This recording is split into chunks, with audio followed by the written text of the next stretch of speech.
یہ اسٹوری میرے ایک فالوور کی دوست کی ہے۔ میں اسٹوری شیئر کر رہی ہوں انہی کے الفاظ میں جنہوں نے مجھے اسٹوری سینڈ کی۔ السلام علیکم، میں اپنی فرینڈ کی ایک اسٹوری شیئر کرنا چاہتی ہوں۔ میری فرینڈ جس سے محبت کرتی تھی اس کے ساتھ ریلیشن شپ میں 6 سال سے تھی، اور لڑکا اپنے گھر میں بول چکا تھا کہ وہ اس لڑکی سے محبت کرتا ہے۔ ان کی فیملی مان گئی اور رشتہ پکا ہو گیا دونوں گھر والوں میں، اور میری فرینڈ کے گھر عید پہ عیدی بھی آتی تھی۔ بس شادی کی بات چل ہی رہی تھی کہ اچانک سے لڑکی نے منع کر دیا کہ مجھے شادی نہیں کرنی ہے۔ پر لڑکے کے گھر والوں کو ذرا سا بھی افسوس نہیں ہوا کہ ان کے بیٹے نے کسی کی بیٹی کی زندگی برباد کر دی ہے۔ میری فرینڈ نے بہت صبر کیا، جہاں انسان جان دینا چاہتا ہے اس جگہ پہ بھی صبر کیا۔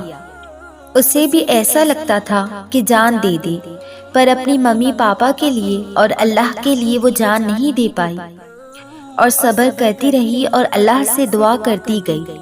بہت جگہ سے اس کا رشتہ آتا تھا، وہ منع کر دیتی تھی، پر ماں باپ ایسا تو نہیں ہونے دیں گے نا کہ کسی کے لیے ہم اپنی زندگی کو خراب کر دیں۔ پھر بھی وہ دعا کرتی رہی کہ اللہ ایک نہ ایک دن میری دعا ضرور قبول کریں گے۔ وہ دیر تو کرتے ہیں پر دیتے ضرور ہیں۔ پھر میری دوست کا ایک جگہ رشتہ طے ہو گیا اور اس کے انگیجمنٹ کی بات چل ہی رہی تھی، تب بھی وہ اس لڑکی کو بولی میرا رشتہ طے ہو گیا ہے، گھر والے میری شادی کرا رہے ہیں، مجھے نہیں کرنی ہے شادی۔ پر وہ لڑکا بولا تم کر لو شادی، مجھ سے اچھا ہے وہ لڑکا۔ پھر میری فرینڈ اس کو کچھ نہیں بولی، یہی سوچا کہ جو ہوا اس میں اللہ کی مرضی ہے۔ اس کے 1 مہینے کے بعد لڑکی نے میری فرینڈ کو میسج کر کے بولا کہ تم شادی مت کرو، منع کر دو شادی کے لیے۔ میری فرینڈ نے بولا اب جو کرنا ہے تم کرو، اب اپنے گھر والوں کے سامنے میں اور ذلیل نہیں ہونا چاہتی ہوں، اگر محبت کرتے ہو تو اپنی فیملی کو میرے گھر بھیجو۔ پھر لڑکے نے اپنی فیملی کو میری فرینڈ کے گھر بھیجا، دونوں فیملیز میں بات چیت ہوئی اور ان دونوں کا رشتہ پھر سے طے ہو گیا۔ یہ بات تو سچ ہے کہ اللہ سے اگر دل سے، یقین سے اور صبر سے مانگیں تو ضرور ملتا ہے، بس صبر کرنا ہے اور یقین۔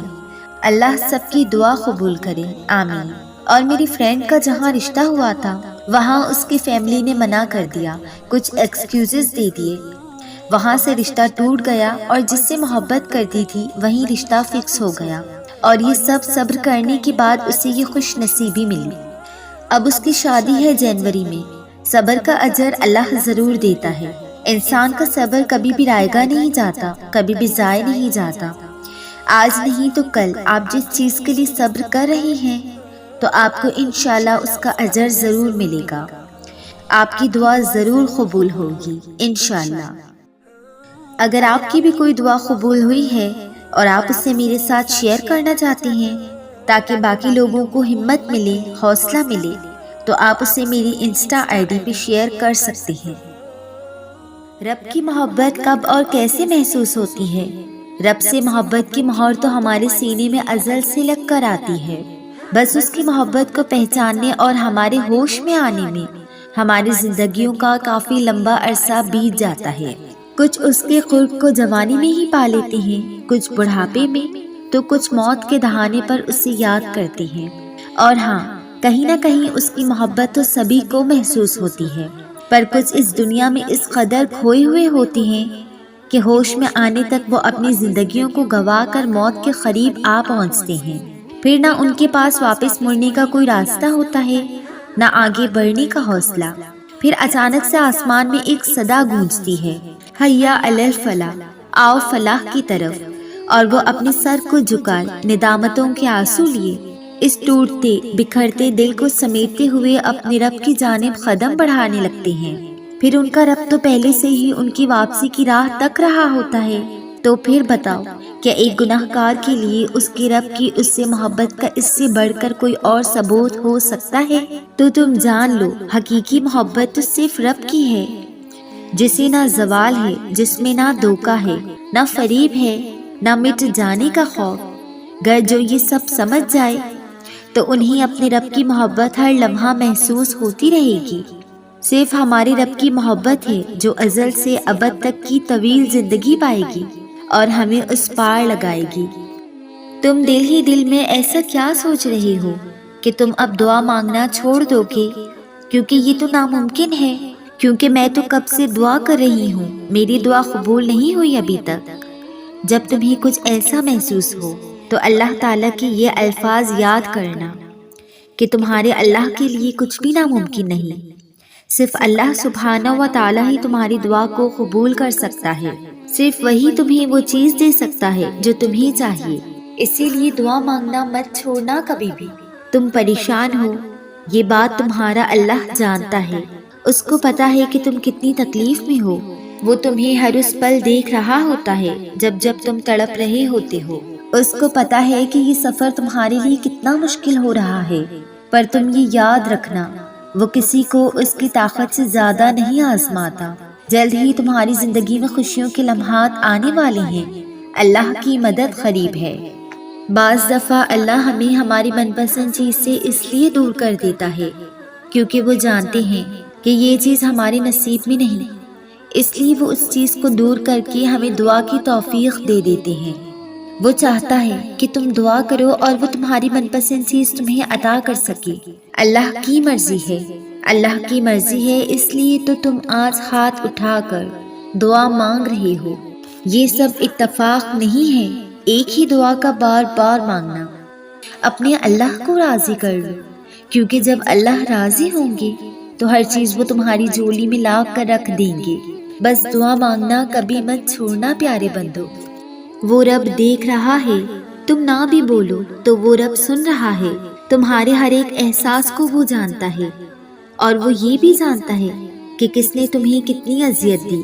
تم بس اپنے آنسو کو صاف کر لینا، بس صرف اس یقین کے ساتھ کہ میرا رب سب سے بڑا رحیم و کریم ہے، وہ دلوں کی حال خوب جاننے والا ہے، اور وہ جو کرتا ہے ہم سب کے حق میں بہت اچھا کرتا ہے۔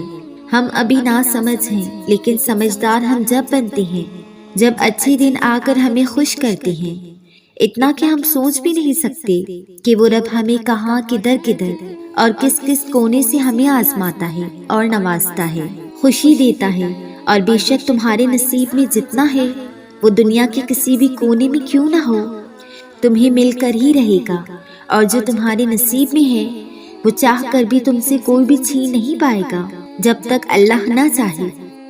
اللہ جب کسی کو تہجد کے سجدے تک لاتا ہے تو اسے مقام خاص سے نواز دیتا ہے۔ جانتے ہو وہ مقام کون سا ہوتا ہے؟ اس انسان کے دل میں اللہ کی محبت کو بہت بڑھا دیتا ہے۔ اللہ تو اپنے تمام بندوں سے 70 ماؤں سے زیادہ محبت فرماتا ہے، مگر اس کے تمام بندوں کے دلوں میں اس کی محبت ایک جیسی نہیں ہوتی۔ کوئی اس سے بے انتہا چاہتا ہے تو کوئی اس کی خاطر سب قربان کر دینے کو تیار ہو جاتا ہے، اور کسی کو وہ بے انتہا چاہتا ہے تو اسے تہجد تک لے آتا ہے۔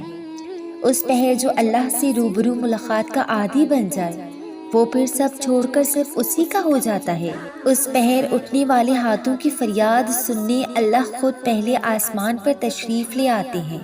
پھر سوچو، جن دعاؤں کا استقبال اللہ سبحانہ و تعالیٰ خود فرماتے ہیں وہ بلا رد کیسے کی جا سکتی ہیں؟ ہرگز نہیں، وہ تو سنبھال لی جاتی ہیں، کیونکہ وہ اللہ کے پیارے بندوں کی طرف سے ان کے پاس امانت ہوتی ہے، اور اللہ امانت میں خیانت نہیں کیا کرتا۔ ذرا سوچو اگر تمہاری چاہ تمہیں تہجد کے سجدے تک لے آئی ہے تو وہ اللہ کو کتنی محبوب ہوگی۔ کبھی سوچا ہے کہ جو تم نے مانگا ہے اسے عطا کرنے میں اللہ اتنی دیر کیوں کر رہا ہے؟ تمہاری تڑپ، سجدوں میں بہائے گئے آنسو، تہجد کی دعائیں اب تک وہ شے تم تک کیوں نہ لا سکیں؟ اس لیے کہ اللہ کو وہ شے بے حد محبوب ہے، اور وہ تمہیں آزما رہا ہے کہ کیا تم اس قابل ہو کہ اس شے کی قدر و قیمت جان سکو؟ کیا تم اس قابل ہو کہ اللہ کی اس محبوب شے کی اسی طرح قدر کر سکو؟ تمہاری چاہ کتنی سچی ہے یہ اللہ جانتا ہے، مگر تمہیں احساس دلا رہا ہے کہ تم اس شے کے بغیر کتنے ادھورے ہو، اور اسی طرح وہ تمہیں خود تک لا رہا ہے۔